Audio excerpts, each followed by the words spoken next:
यशवंतराव होळकर यांच्या राज्याभिषेक दिनानिमित्त तमाम देशवासियांना हार्दिक शुभेच्छा देतो। महाराजा यशवंतराव होळकर हे नाव घ्यायला जितकं सोपं आहे तितकं हे नाव बनण्यासाठी फार मोठा संघर्ष झालेला आहे। महाराजा सहजासहजी झाले नाही, प्रचंड चारी बाजूंनी आप्तस्वकीयांनी घेरलेलं, परकीयांनी घेरलेलं आणि त्या काळामध्ये महाराजा यशवंतराव होळकर राजा झाले, प्रचंड संघर्ष केला।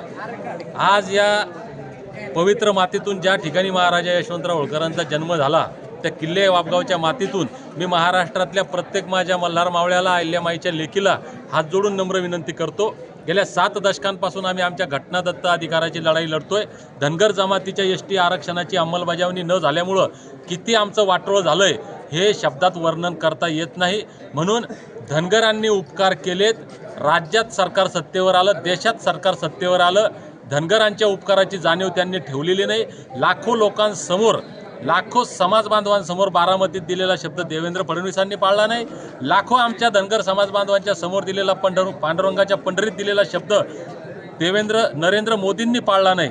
बांधवांनो, ही शेवटची वेळ आहे आमच्या लेकराबाळांचं कल्याण करून घेण्याची, आम्ही केलेल्या उपकाराची जाणीव या दोन्ही राज्यकर्त्यांना करून देण्याची आणि आम्हाला दिलेलं वचन पाळावं यासाठी त्यांना मजबूर करण्याची ही शेवटची वेळ आहे। म्हणून मी आपल्याला विनंती करतोय, रान पेटलंय, युद्धाला तोंड फुटलंय, काठावर बसू नका, गंमत पाहू नका, आपसी गटतट, मतभेद, पक्ष, संघटना बाजूला ठेवा।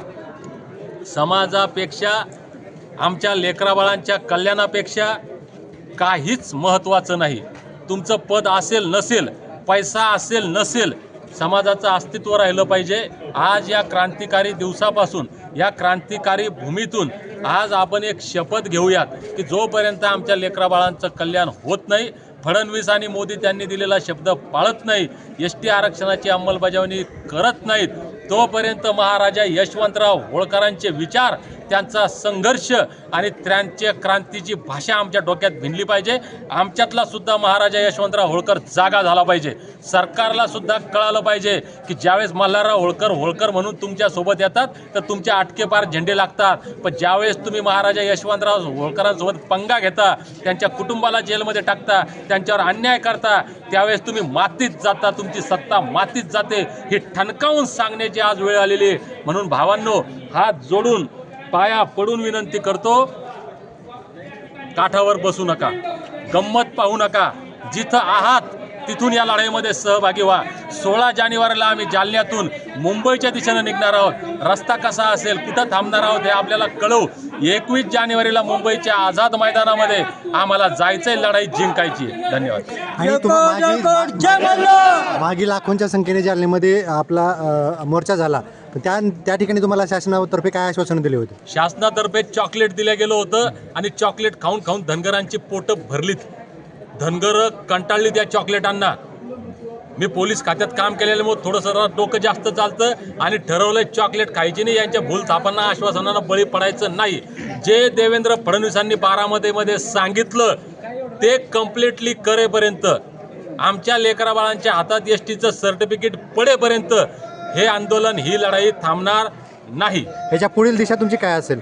जोपर्यंत एसटी आरक्षणाची अंमलबजावणी होत नाही, आमच्या लेकराबाळांचं कल्याण होत नाही, तोपर्यंत महाराष्ट्रातला प्रत्येक मल्हार मावळा पेटवणार, त्यांच्यातला यशवंतराव होळकर जागा करणार, प्रत्येक आमच्या अहिल्यामाईच्या लेकींना पेटवणार, त्यांच्यामध्ये भीमाई होळकर जागे करणार आणि या देवेंद्र फडणवीस आणि नरेंद्र मोदी यांच्या विरुद्ध यलगार पुकारणार आणि यांना दाखवणार होळकरांचं रक्त काय नियोजन काय आहे आंदोलनाचं? आता पुढचं आंदोलन महाराष्ट्रातल्या प्रत्येक जिल्ह्यातील, प्रत्येक तालुक्यातील, प्रत्येक गावातील मल्हार मावळे, अहिल्यामाईंच्या लेकी 21 जानेवारीला मुंबईच्या आझाद मैदानात दाखल होतील आणि जोपर्यंत एसटी आरक्षणाची अंमलबजावणी होऊन सर्टिफिकेट मिळण्याचा मार्ग मोकळा होत नाही, तोपर्यंत हे आंदोलन, ही लढाई थांबणार नाही।